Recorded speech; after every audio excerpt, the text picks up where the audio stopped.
I woke up to a wall of engines and shouting, bulldozers tearing through the fence my father built by hand. The sound wasn't just loud. It was personal, like metal claws dragging through family history. For a few seconds, I thought I was dreaming. Then the ground trembled beneath my bare feet, and I realized this was real. When I rushed to the window, my heart dropped into my stomach. Half a dozen yellow machines were rolling across my backyard, flattening the old oak trees my dad planted the year I was born. I stumbled outside still in my robe, waving my arms. "Hey, you can't be here!" The air reeked of diesel and fresh-cut soil. A man in a neon vest, probably the foreman, turned around with that kind of look construction guys give when they've already been told they're in charge. He pointed at a clipboard and said, "Ma'am, this is an HOA-approved project. We've got orders to clear the area for Phase 3 construction." HOA approved? My mind scrambled. I'd lived here for 12 years, paid my dues on time, attended every meeting, and no one had ever mentioned another phase. Especially not on my property. "This is my land," I said, trying to steady my voice. "You're trespassing." He shrugged like he'd heard that line before. "Talk to your HOA president." He signed off. That name alone made my stomach twist. Richard Barnes. The man who'd been running the Homeowners Association for as long as anyone could remember, the kind of person who smiled too much and listened too little. By the time I spotted his silver SUV pulling up, I already knew this wouldn't end with an apology. Richard stepped out wearing sunglasses and a half-smile that could slice through glass. "Morning, Sarah," he said like we were old friends meeting for brunch. "Quite the commotion, huh?" "Progress tends to make noise." "Progress?" I snapped. "You're destroying my yard. This isn't HOA land." He tilted his head, feigning patience. "Actually, it is. We purchased this entire section last year from the county for development. You must have missed the notice." "The notice?" I laughed, half in disbelief, half in panic. "You think I'd miss something about losing my property?" "I have the deed, Richard. My father's name is still on it." His smile didn't falter. "Then you'll have a fun time showing that to the judge. Until then, I suggest you let the professionals work. Interfering with a permitted project could land you in trouble." It was like arguing with a wall made of arrogance. Around us, engines kept roaring, men kept shouting, and pieces of my family's history kept falling under the bulldozer's weight. I wanted to scream, to throw myself in front of them, but I knew better. The HOA had lawyers. I just had truth, and a deed that apparently meant nothing to them. "Stop the work," I yelled one last time. No one even turned around. Barnes just adjusted his sunglasses and walked back to his car, leaving deep tire tracks in my gravel driveway as a reminder of who supposedly ran this neighborhood. As I stood there, the morning sun climbed higher, spilling light over the chaos. Dust hung in the air like fog. From the edge of the hill I saw it. Concrete foundations already drying, neatly lined where my trees used to stand. My heart clenched so tightly it hurt to breathe. That's when it hit me. They hadn't just shown up this morning. They'd been building on my land for days, maybe weeks. And somehow nobody told me a thing. Heading 2, I had the deed, they had the nerve, 580 words. The look on Barnes's face when I showed him my deed should have stopped the bulldozers. It didn't. His smirk barely faltered. Just long enough for me to see that flicker of uncertainty before he covered it with another dose of arrogance. "You can wave paper all you want, Sarah," he said. "But we've already got permits." Then he turned his back and walked away like a man who'd already decided the ending. That was the moment I knew this wasn't a misunderstanding. It was war. The next morning, I drove straight to the county clerk's office, still wearing yesterday's dust on my jeans. The fluorescent lights inside hummed faintly as I approached the counter. The clerk, a woman in her 50s with kind eyes and a sharp memory, pulled up the records as I explained what happened. I could hear my heartbeat echoing in my ears while she typed. When she finally turned the monitor toward me, I exhaled in disbelief. My name was still there. The property was listed as active ownership, Sarah Coleman. "This record's clean," she said, glancing over the data. "You're the rightful owner. No liens, no transfers, nothing. I leaned closer. Then how can the HOA claim they bought it? The woman frowned, lowering her voice. That HOA files more land disputes than anyone in this county. You wouldn't believe the complaints we get. They push boundaries. Literally. Her words sent a chill through me. I wasn't their first target. I probably wasn't their last. She printed out certified copies of the deed and even highlighted the parcel number. I thanked her, clutching the folder like a weapon, and drove home faster than I should have. By the time I pulled into my driveway, the machinery was still there. The air was thick with exhaust and the heavy stench of wet cement. I stepped out, phone in one hand, papers in the other. "This is my property," I shouted. "Here's the deed, official, county certified. You're trespassing." The foreman didn't even look up. One of the men near the gate radioed someone, and minutes later 2 men in black HOA security jackets approached. Their faces were blank, but their posture said it all. "Ma'am," one of them said flatly, "if you don't leave the construction area, we'll have to call the sheriff for interference." I felt heat rush to my face. "You can call whoever you want. I'll be right here filming the whole thing." And I did. I walked the perimeter, recording every truck, every pile of gravel, every worker ignoring my presence like I was invisible. I zoomed in on the property marker still embedded in the soil. My father's initials carved into the old boundary stake from the 70s. Proof. When I posted the clip to a small community forum that evening, I didn't expect it to matter. But within minutes, people started commenting. Other homeowners who said Barnes had adjusted their property lines too. Some even claimed he'd doubled HOA fees right before their land was annexed. That's when it clicked. This wasn't confusion or paperwork error. It was calculated, organized theft wrapped in official letterheads and fake politeness. As the sun sank behind the construction site, I stood on my porch clutching my deed, vowing to fight back. Maybe I was just one homeowner against a machine, but I wasn't backing down. Not this time. The next morning, when I stepped outside for the paper, my heart froze. Freshly nailed to my fence were 5 brand new metal signs. In bold black letters they read, "HOA property, no trespassing." And just like that, they were claiming my home for the second time. Richard Barnes didn't run an HOA. He ruled a kingdom built on fear. The monthly meetings weren't meetings at all. They were coronations where his authority went unquestioned. That night, as I walked into the community center, the air felt different, heavier, colder. Neighbors filled the folding chairs, clutching their agendas like prayer sheets. I could feel their eyes on me. I wasn't just the woman who lost part of her yard anymore. I was the one bold or foolish enough to challenge Barnes in his own throne room.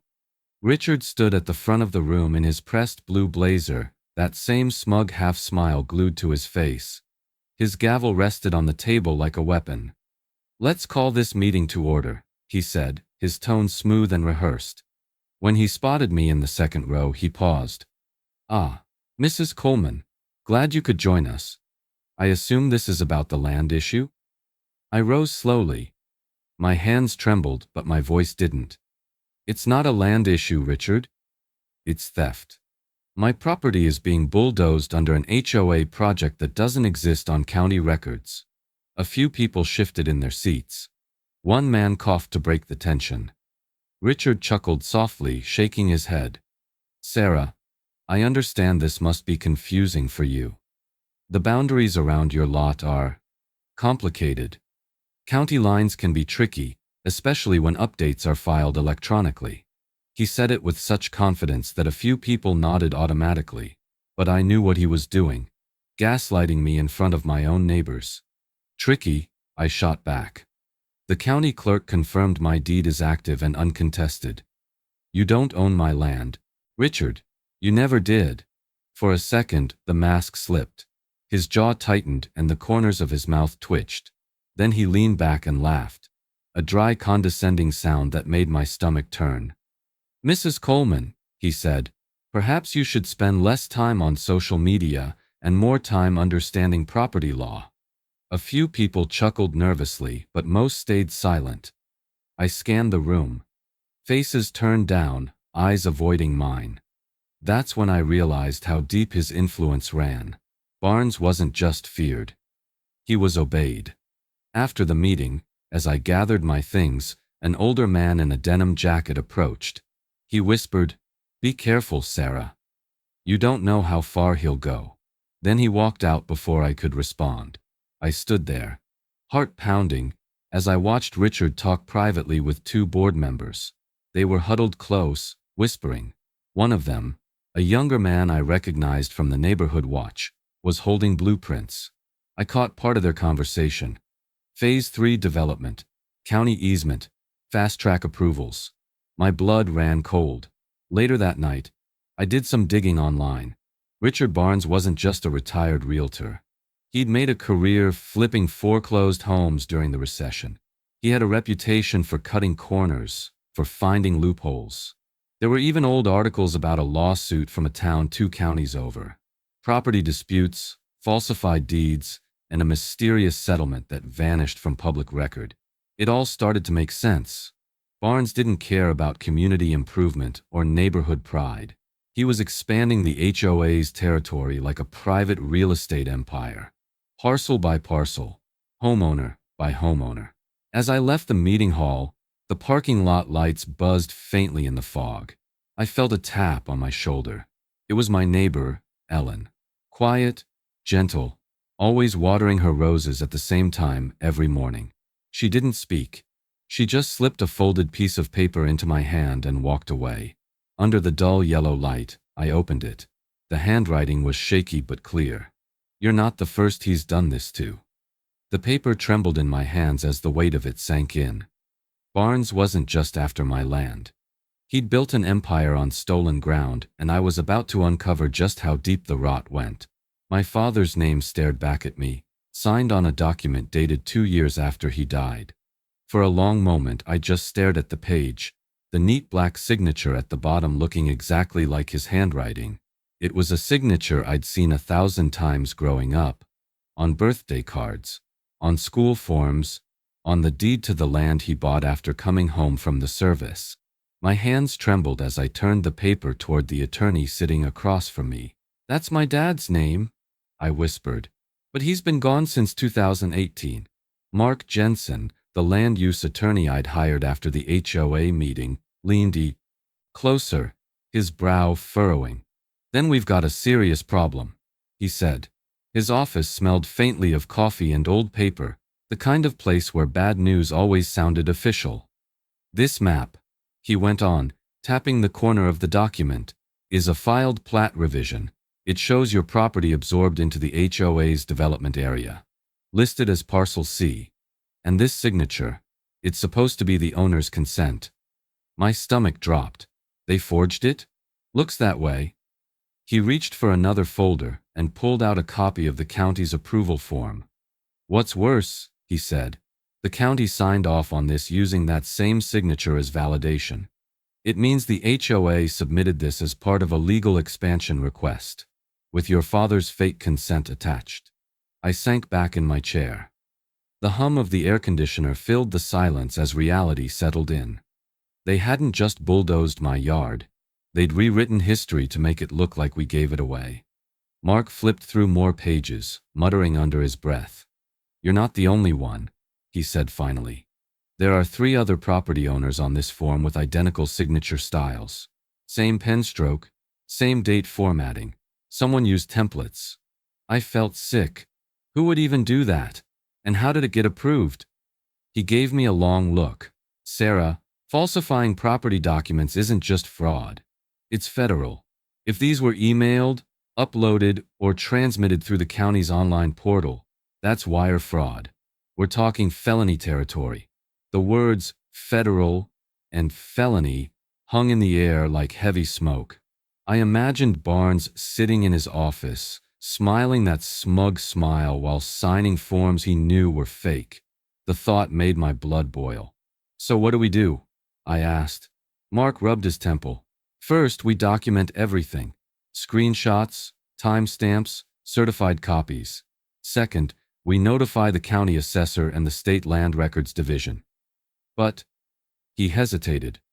But what? He leaned forward, lowering his voice.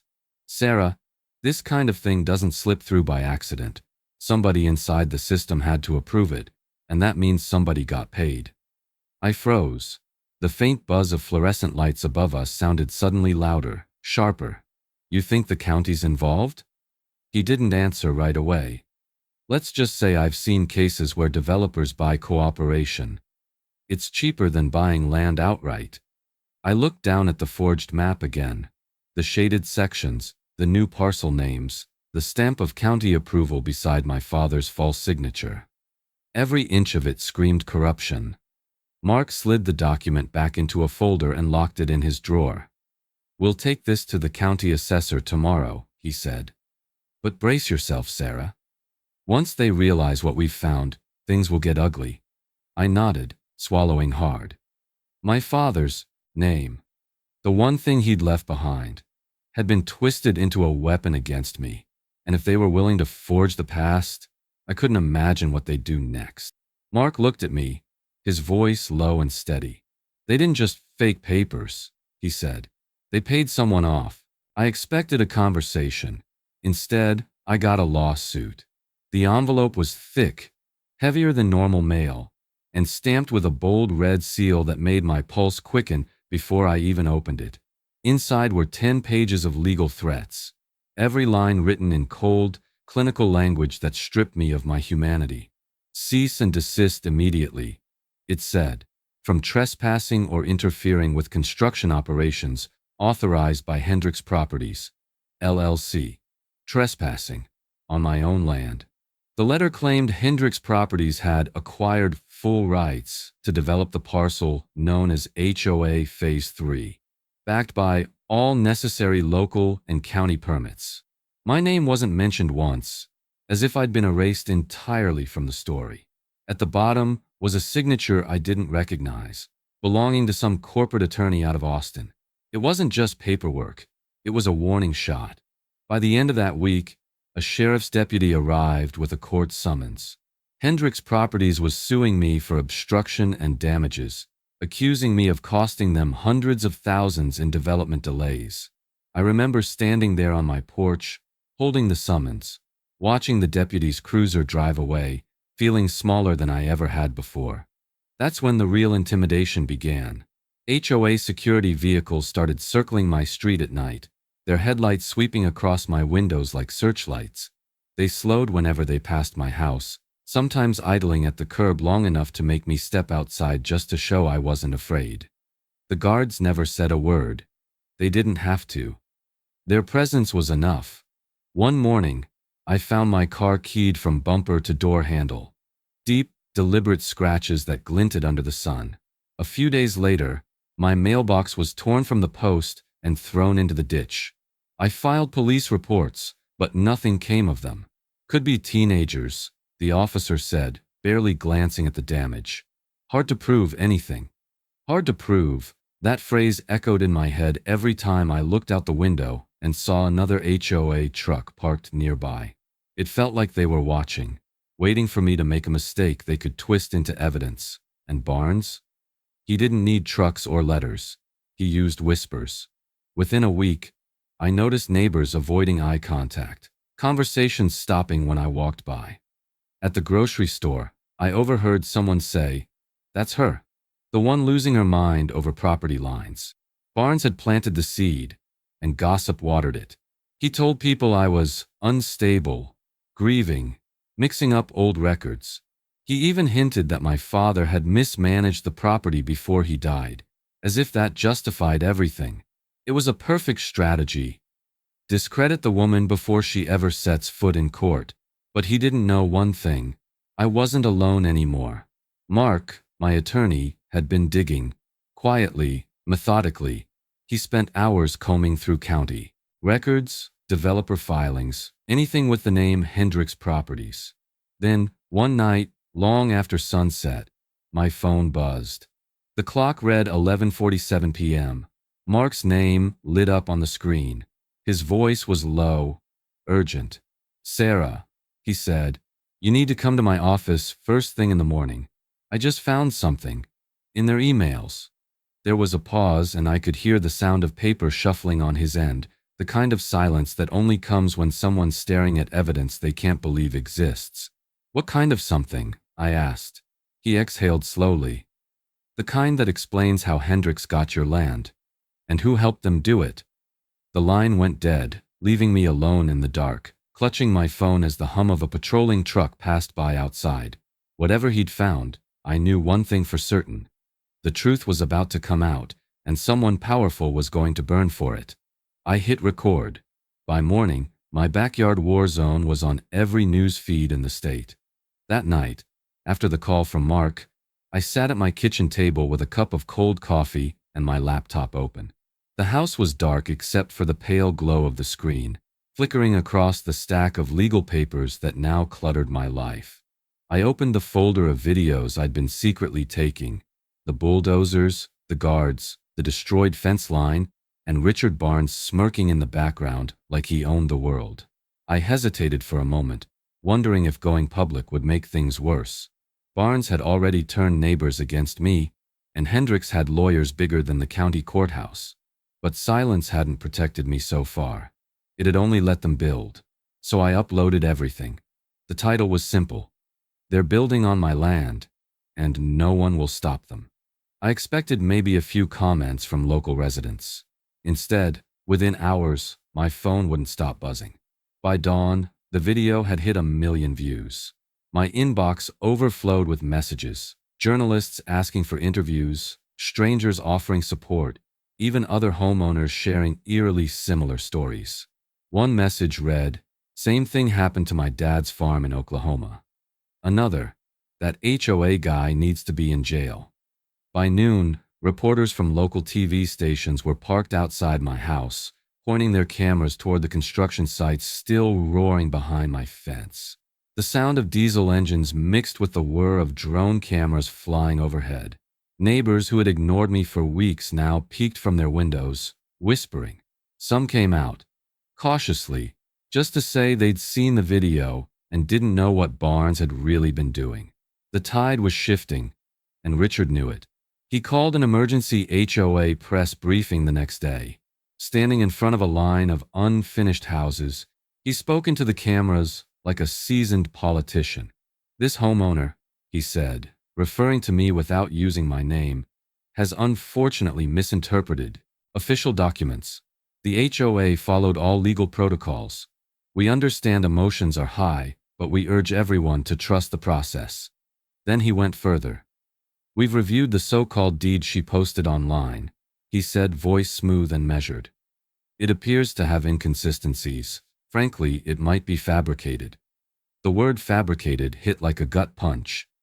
He wasn't just defending himself, he was calling me a liar in front of the entire state. Still, the media wasn't buying it. Reporters began digging into county records and uncovering oddities of their own. A local paper ran the headline, "Homeowners' Land Stolen. HOA President Under Fire for Questionable Development." The story spread faster than he could contain it. For the first time in weeks, I felt something I hadn't felt since the bulldozers arrived. Control. My fear hadn't disappeared, but it was changing shape. Every view, every comment, every interview felt like a crack forming in the wall Richard had built around his lies. That night, as I sat by the window scrolling through the endless stream of messages, the weight of everything caught up with me. My hands shook. The camera lights, the reporters, the strangers calling me brave. It all felt surreal. I wasn't brave. I was terrified, but I was also angry enough to keep going. Then amid the chaos of my inbox, a new message appeared. No subject line, no name, just one sentence in the body. "I worked for Hendricks. You need to see something." Attached was a single file.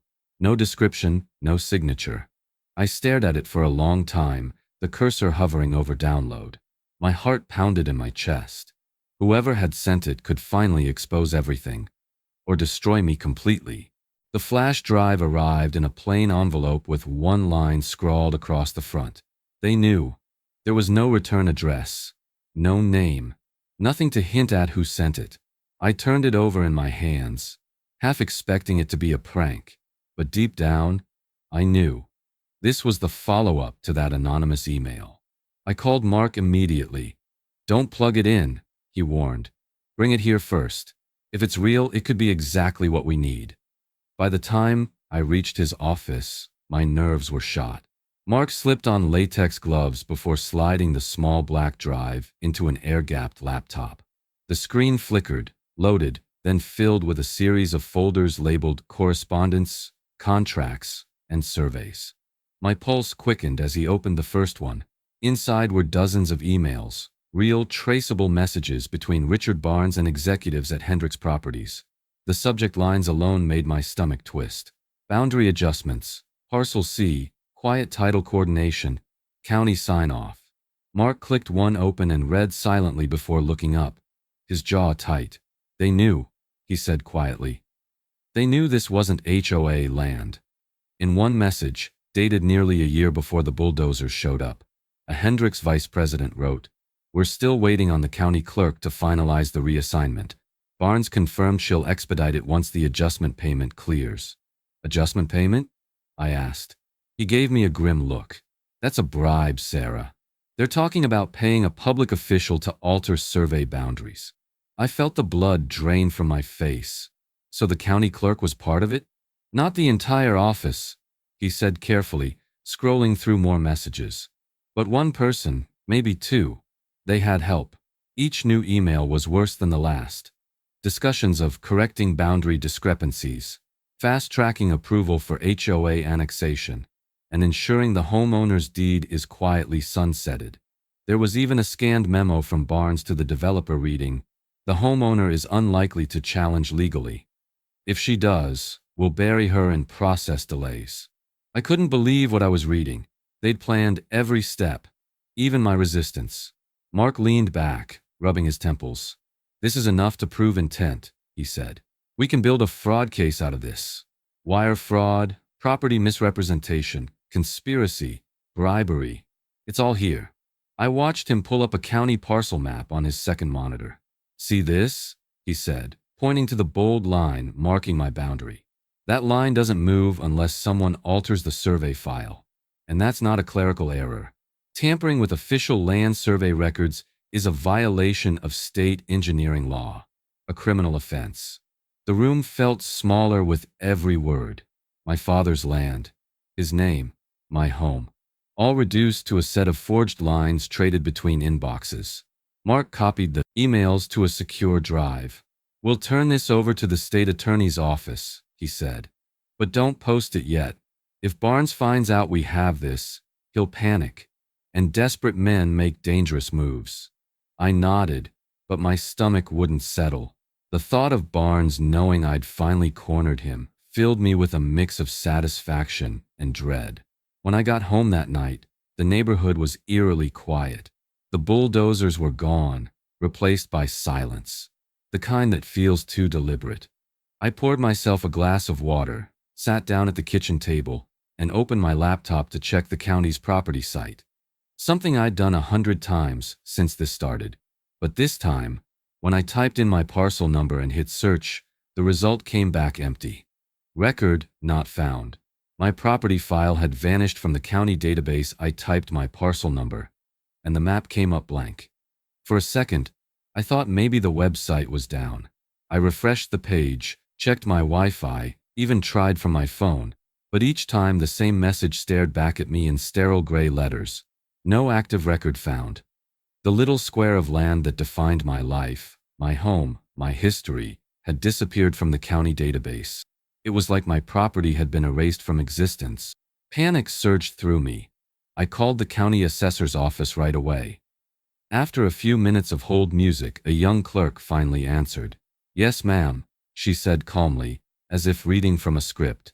"That parcel number is currently inactive." "Inactive?" I repeated. "What does that even mean? It's my property." She hesitated. "It looks like it was reclassified pending reassignment under the HOA development records. You'll need to contact their legal representative for clarification." I gripped the phone so tightly my knuckles turned white. "You mean Richard Barnes? The man who stole it?" "I'm sorry, ma'am," she said quickly. "I can't provide more information." And then the line went dead. I sat there for a long moment, staring at the silent receiver, my pulse pounding. They'd done it. Somehow, between the forged blueprints, the bribed clerk, and the phony documents, they'd managed to delete my land from the system, like I'd never owned it at all. It got worse the next day. My mortgage company called to verify an ownership change. The representative's tone was polite but cold. "Until this is resolved, Ms. Coleman," she said, "your property account will remain frozen. We can't process payments on land that no longer exists in the county registry." Her words cut deeper than she realized. Frozen account, inactive parcel, ownership dispute, all phrases that reduced a lifetime of memories into paperwork jargon. I hung up and just sat at the kitchen table, staring out at the bulldozed field where my father's oak trees used to stand. I thought about the emails Mark found, the adjusted boundary lines, the quiet title schemes, the payoff to the clerk. It all pointed to one conclusion. This wasn't just the HOA or the developer. Someone in the county office was helping them. Someone powerful enough to erase a person from public record. That night, I decided I wasn't going to be erased quietly. I gathered every document I had: deeds, emails, video clips, the copy of the forged blueprint, and filed a formal complaint directly with the state attorney general's office. The online form asked for a summary. I attached a full report. When I hit submit, a strange calm came over me. For the first time, the fight was moving beyond the county's reach. Then I turned to the one weapon they couldn't control: the truth. I filmed another video, this time raw and unfiltered. No edits, no careful words. Just me sitting in front of the camera, explaining everything: the fraud, the missing records, the intimidation. I even held up the copy of the fake plat map. By the time I uploaded it, my voice was shaking. "If anything happens to me," I said at the end, "know that the HOA and Hendricks Properties are behind this." The video exploded overnight. Hundreds of thousands of comments poured in. Outrage, support, disbelief. News outlets picked it up again, calling it the case of the vanished homeowner. By morning, I was pacing the living room, half expecting another lawsuit, another knock on the door. Instead, my phone rang. The caller ID just said, "State of Texas, Attorney General's Office." I answered, heart pounding. A calm male voice spoke on the other end. "Ms. Coleman," he said, "I'm sending someone to your home. Don't talk to anyone else. Not the county, not the HOA, not the developer. We'll explain when we arrive." The line went dead before I could ask who "we" was. Agent Ruiz didn't ask for coffee. He asked for evidence. He showed up the next morning in a dark sedan, crisp suit, and mirrored sunglasses that reflected the wreckage of my half-torn yard. His badge flashed briefly as he stepped inside, but it was his tone, calm, clipped, professional, that made me realize this wasn't some courtesy visit. "Ms. Coleman," he said, setting a small recorder on my kitchen table, "I need you to start from the beginning. No details left out." For 2 hours, I told him everything. From the morning the bulldozers came to the vanishing of my property file. He listened without interrupting, occasionally jotting notes or asking for names, dates, and document copies. When I showed him the forged plat map, the emails from Hendricks Properties, and the letter from the county clerk, his expression changed. It wasn't shock, it was confirmation. When I finally finished, he leaned back and exhaled. "You were right," he said. "This isn't just a zoning mistake. It's coordinated fraud. Multiple parties, falsified records, possible bribery of a public official." I felt a flicker of relief, like maybe, finally, someone believed me. "So what happens now?" I asked. He stood, pulling on a pair of gloves. "Now we go get the rest of the evidence, and we make it official." By the next afternoon, subpoenas were issued to both Hendricks Properties and the Green Valley HOA, demanding all communications, development plans, and financial records connected to Parcel C. News of the investigation spread fast. The HOA board canceled its monthly meeting for security reasons. The developer's social media pages went dark. But Richard Barnes, he didn't disappear. He lashed out. The first letter arrived 3 days later. It was a notice of violation from the HOA claiming my grass exceeded community standards. Then came another, unauthorized structure in rear lot. Then a third, delinquent dues notice. Each one carried a fine. $50, $75, $100. They came daily, piling up like a stack of threats disguised as paperwork. When I called to contest them, the HOA receptionist hung up. When I emailed, I got a response that said, "All disputes must be handled in writing through our legal counsel." Every letter, every call, every whisper, it was all designed to break me down, to make me give up before the state finished its work. One night, as I was sorting through yet another envelope from the HOA, a shadow passed across my front window. I stepped outside, and there at the end of my driveway sat a dark SUV with its headlights off. It stayed for a minute, maybe two, before rolling away. I didn't need to see the driver to know who sent it. Barnes was scared, and fear made him reckless. But I was scared too. Scared that he still had friends in places where signatures disappeared and files went missing. Agent Ruiz came by again later that week. He carried a folder thick with documents, his face unreadable. "We've confirmed at least one county employee received payments from a shell company linked to Hendricks," he said quietly. "We're closing in. But I need you to understand something." I looked at him, heart pounding. "Understand what?" He paused at the door, lowering his voice. "They're not done, Sarah. You've embarrassed powerful people. Before this ends, they'll come after you, hard." His words hung in the air long after his car disappeared down the road. I locked every door, drew every curtain, and sat alone at the kitchen table, staring at the pile of fake violation letters. My fight had drawn blood, and the other side was about to strike back. Would you have kept fighting or walked away? I smelled gasoline before I saw the flames. It was just after midnight when I woke to a faint popping sound, the kind you hear when wood starts to crack under heat. For a moment, I thought it was a dream. Then came the glow. An orange shimmer flickered through the cracks of my bedroom blinds, followed by a wave of smoke that clawed at my throat. I ran to the window, and what I saw froze me in place. My garage was burning. Flames swallowed the structure in seconds, roaring high enough to lick the edges of my roof. The air was thick and choking, filled with the sharp tang of gasoline. I grabbed my phone, called 911, and ran outside barefoot, the pavement still warm from the day's sun. The night exploded with sirens. By the time the fire trucks arrived, half the garage was gone. My father's old toolbox, my car, the boxes of family photos I'd stored away, all of it turned to ash. I stood on the curb, watching the smoke curl into the sky, a hollow ache blooming in my chest. When the fire inspector approached, I told him what I'd smelled: the gas, the faint trail leading from the curb to the side door. He nodded but said little, jotting something down on his clipboard. The next day, I got the official report.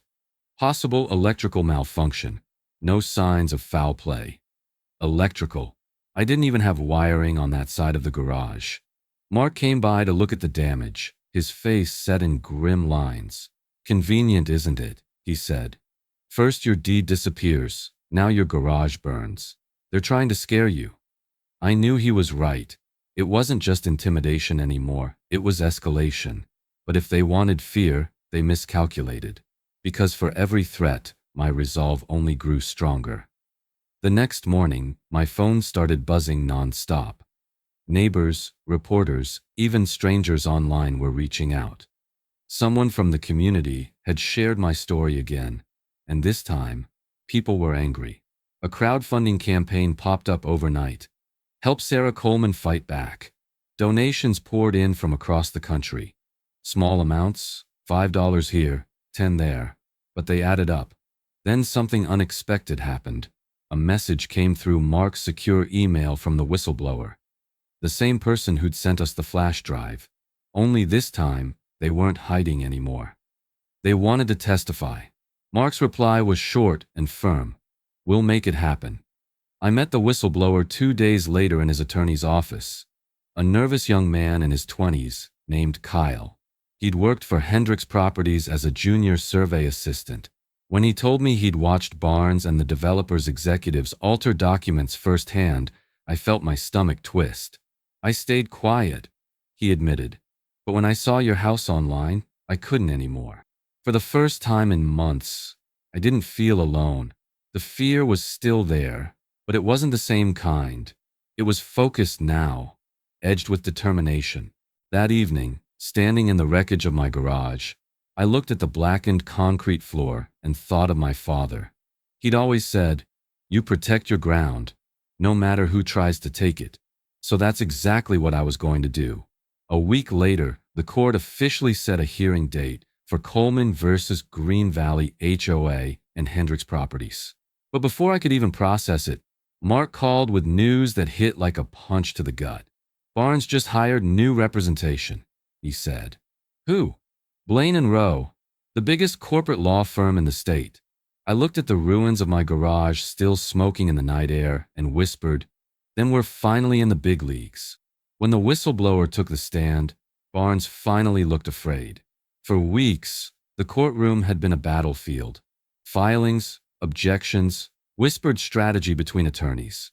I'd sat through every hearing, every motion, holding my breath as Mark dismantled the web of lies piece by piece. But nothing compared to that morning. The jury filed in, the hum of anticipation filled the air, and Richard Barnes, once untouchable, sat in his tailored suit with sweat glistening just under his collar. The bailiff called the court to order, and the whistleblower, Kyle, took the stand. He was pale, nervous, clutching a folder as if it were a shield. His voice trembled at first, but steadied as he spoke. He described how Hendricks executives had ordered him to adjust property lines on survey maps. He explained how he'd been told to upload the forged documents to the county system late at night when oversight was thin, and then came the moment that sucked all the air out of the room. He confirmed that Barnes personally approved every change. Mark approached the witness box slowly, holding a printout of one of the infamous emails. "Mr. Henderson," he said calmly, "can you read the last line aloud?" Kyle swallowed hard, eyes fixed on the page. It says, "Ensure Coleman parcel reflects as HOA property before site inspection. R. Barnes." A murmur rippled through the courtroom. Barnes shifted in his seat, his lawyer whispering urgently in his ear, but there was no saving him now. The documents, the payments, the fake plat maps, it was all connected, and it all led back to him. Then came the Hendricks executives. One by one, they took the stand, and one by one, they cracked. The vice president admitted to authorizing boundary negotiations. The accountant confessed to wiring expedited fees to the county clerk's husband's company. By the time the third witness folded, it was clear the entire scheme had been built on fraud. When it was Mark's turn for closing arguments, he didn't raise his voice. He didn't need to. He simply stood in front of the jury, hands clasped, and said, "Ladies and gentlemen, this isn't about a property line. This is about trust. The trust that our government records are sacred, that a family's home is protected by law. You can't build 50 homes on a lie. You can't bulldoze a person's history and call it progress." His words hung in the air like thunder. Even the judge looked moved. The deliberation didn't take long. The jury returned within hours, their verdict clear and unanimous. Liability. Green Valley HOA, guilty of fraud and conspiracy. Liability. Hendricks Properties, guilty of bribery and property misrepresentation. The judge's gavel came down with a sharp crack. All development on Parcel C is hereby void. The plaintiff, Sarah Coleman, is the rightful owner of the land in question. Any construction upon it shall be demolished at the expense of the defendants. A stunned silence filled the courtroom. My heart hammered against my ribs as tears burned behind my eyes. For the first time in months, the ground beneath me felt solid again. Mark turned to me and whispered, "You just made history, Sarah." But as the deputies approached Barnes, the victory shifted. He didn't look defeated. He didn't even look remorseful. When they cuffed him and read his rights, He turned his head toward me with that same smirk I'd seen on the day the bulldozers came. "This isn't over," he said softly. And for a moment, as the courtroom doors swung closed behind him, I believed him. Legal nugget. Courts can void fraudulent land transfers entirely, restoring ownership to rightful title holders, no matter how powerful the perpetrators. I stood where the bulldozers once roared, and heard nothing but wind. The air was quiet now, broken only by the rustle of grass reclaiming the soil that had been torn apart months earlier. The machines were gone, the fences taken down, and the ground that once looked like a battlefield had returned to something close to peace. It didn't look the same. The trees were gone, the earth scarred, but it was mine again. And that word, mine, had never meant so much. It took months for everything to settle after the verdict. The court order required Hendricks Properties to demolish every illegally built home on my parcel and return the land to its original state. Watching the demolition crews tear down the structures was bittersweet. I stood beside Mark on the morning the first house came down, the crash of wood and concrete echoing across the valley. The same sound that had once meant loss now felt like justice. The settlement came soon after, financial restitution from both the HOA and the developer. It was more money than I'd ever expected to see, but it didn't feel like winning the lottery. It felt like repayment for every sleepless night, every insult, every moment of fear. I decided to use part of it to start something that might help others. Together with Mark, I created a small legal defense fund for victims of HOA abuse, people like me who had been silenced, bullied, or stripped of their rights by those who thought they were untouchable. Within weeks, letters and emails poured in from all over the country. Stories from homeowners who'd lost their land, their peace, and sometimes their dignity at the hands of corrupt associations. For the first time, I realized my story wasn't an exception. It was part of a pattern. That made me angry, but it also gave me purpose. One evening, I walked the perimeter of my property with a small wooden box in my hands. Inside was a handful of soil from my father's original garden. He'd been the kind of man who believed the land was sacred, not for what it was worth, but for what it stood for. "You protect your ground," he'd always told me, "because nobody else will." I scattered the soil over the newly restored field and felt something inside me finally let go. My fight had started with fear, grown into fury, and ended with faith. Faith in truth, in persistence, and in the idea that even one voice can stand against corruption if it refuses to stay silent. That night, as the sun dipped below the horizon, I filmed my final video. Standing in front of the open land, wind in my hair, I spoke from the heart. "Ever fought a corrupt HOA?" I asked the camera. "Drop your story below, because silence only helps them win. And I'm proof that they can be beaten." The comments started rolling in before I even finished uploading it. Thousands of people sharing their experiences, their anger, their hope. It was no longer just my story. It was ours. Weeks later, life began to find its rhythm again. The phone stopped ringing, the news crews moved on, and for once the quiet didn't scare me. I thought maybe, finally, it was over.